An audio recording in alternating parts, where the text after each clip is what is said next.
Hey everyone, I'm Mind, and at LEGO's Fan Media Days, I got the opportunity to interview Lee Chi-Wing, one of the designers on the Ninjago team. He was presenting the all-new Ninjago Legacy Blacksmith Shop set coming out in 2026. So without further ado, let's just jump straight into it.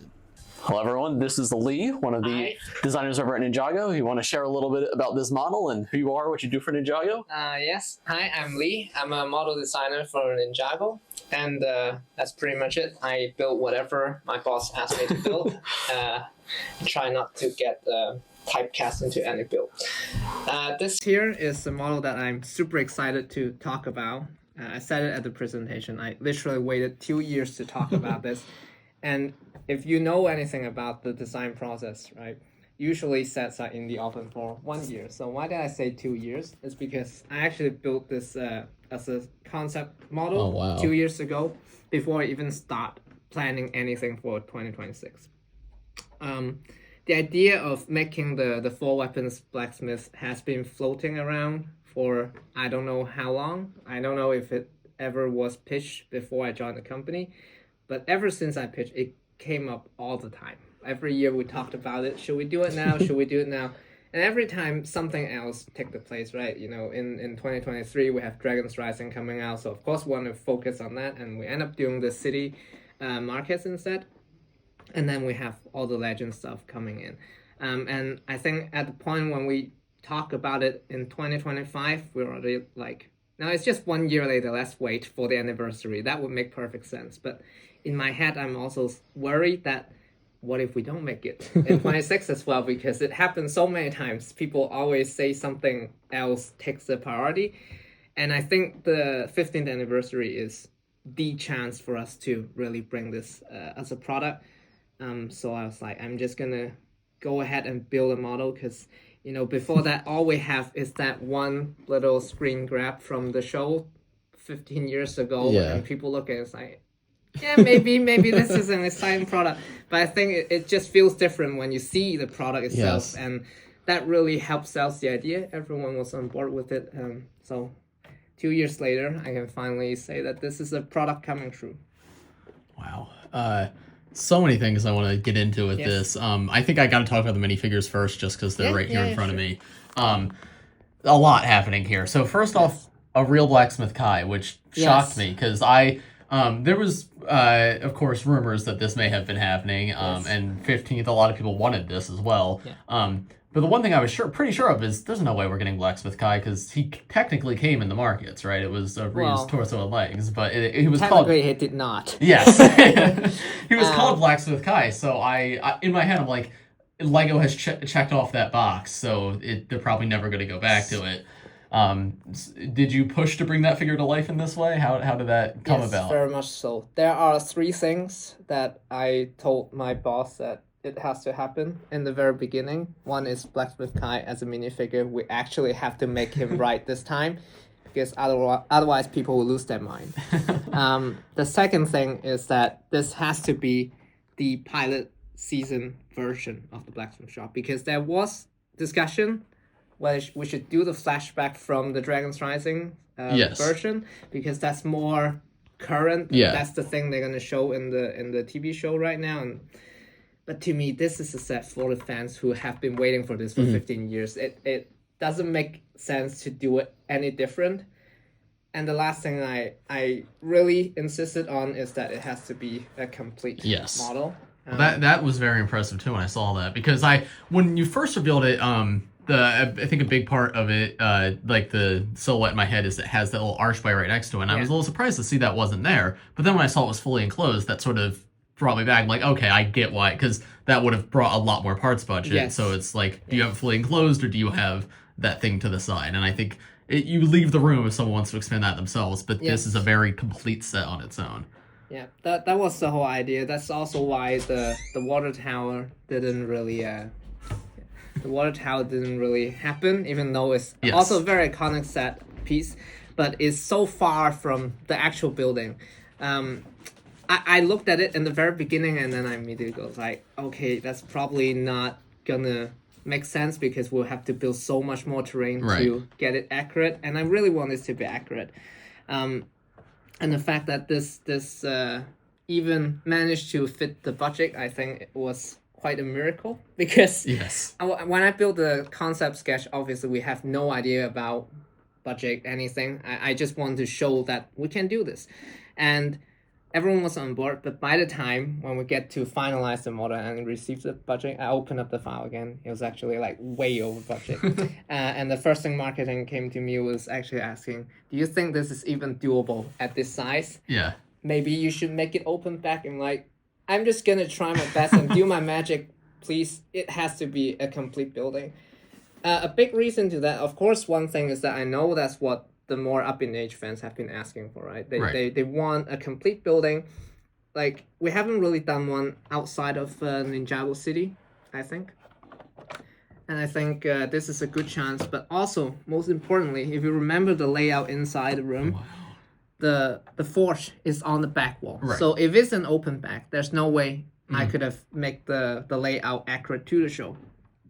But yeah, and also I really want to make sure that you access the interior by swinging it open, because I think a lot of times we show like these little cool scenes on the box back, but you can never really see it in real life, which is kind of a shame. I think this is the coolest thing, the coolest way you can display a minifigure, right? Wow. You can really recreate those iconic moments. And the room is also split strategically right down in the middle, basically how you see it in the pilot season whenever the film is either this side of the room or that side of the room with the bed, right?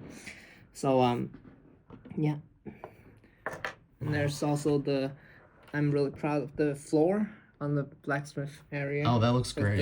Is that a new part, the 2x2 with like rounded on one side? I think it's in some other products. Okay, before. I don't know. Like, we didn't make it for this. Got it, okay.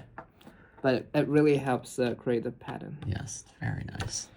And then something we didn't show off at the presentation. These can be taken off, and we have 2 more new cards. That's awesome. Hasn't appeared. Oh, is that Energy Kai? I think so. We've changed. Oh, okay, it's Kai's ZX. I can't. But it looks like it's matching the style of the new one. That's very cool, though. Yeah, because I originally wanted it to be the original Kai spinner one, but that one apparently was done already. So we have to pick a different card, because graphics really want to make sure that we go through all the different cards.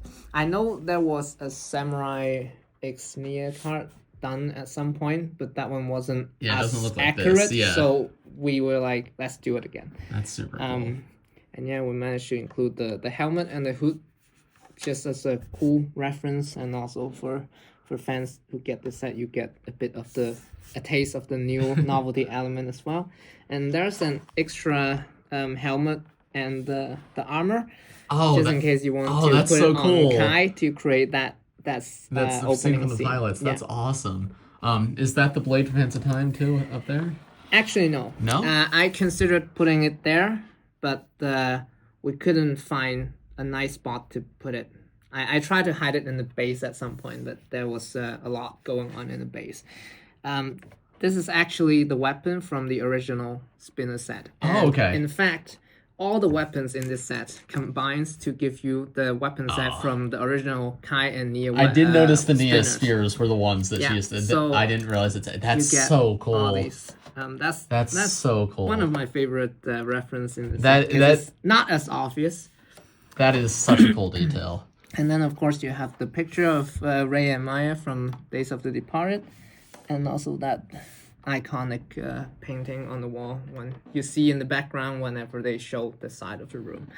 The one thing I couldn't really keep from the show was the staircase, but for the size of it, I don't think it's possible. So instead, we try to make use of the roof space for these little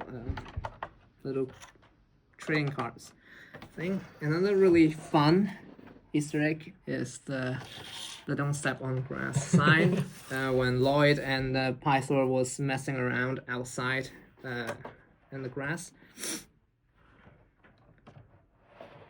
This is so cool. Like, I'm blown away by this. This is like the spinner weapons is such a cool detail because like, especially when I was a kid growing up, like I did have all those weapons memorized because I remember like getting it and being like so excited for these 3 specific new weapons to use with my spinners. And like, I think that's an element that a lot of Modern Ninjago is missing, is that attention on those weapons. So seeing them brought back all these years, shows so much love put into this. I am blown away. One more cool reference that is not as obvious is the way the anvil is built.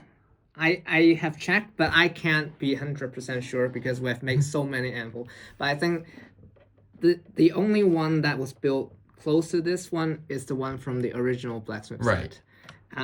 There is a little small difference because I chopped it off a little bit so that you can have that round base like in the show.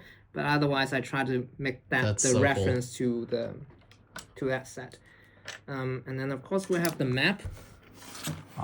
I know it's a bit of a pity that it's not the show accurate map, but we couldn't find a way to fit the rectangular map on here while keeping the feature.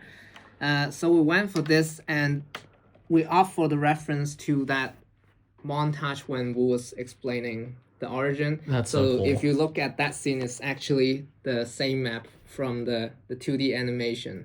That is so cool. In that scene. And then I do want to touch on Ray and Maya as well, because that's another thing that surprised, is like, even when we heard that, oh, this might be a set that's happening, no world did I expect to get these two, especially in these outfits, because, again, with, like, minifigures being so limited, and I assumed, like, we would get a few new ones over here, I didn't expect to see these two at all, because they are, like, they're flashback characters who not appeared in the show a ton, but... When I first pitched the idea, only these 3 characters. Right. And as I mentioned already, when I opened the file, it was already so over budget. I was asked to put 3 more minifigures in with the stand.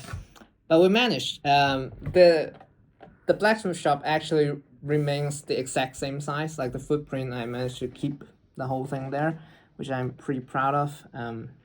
So I hope you don't feel like anything is missing. That is still, at least so far, I don't see anything. It's one of the most definitive sets I've ever seen. Hey guys, voiceover Bricks My Mind here. If you've seen my interview videos before, you know they often end somewhat abruptly because we have such a limited time in the room.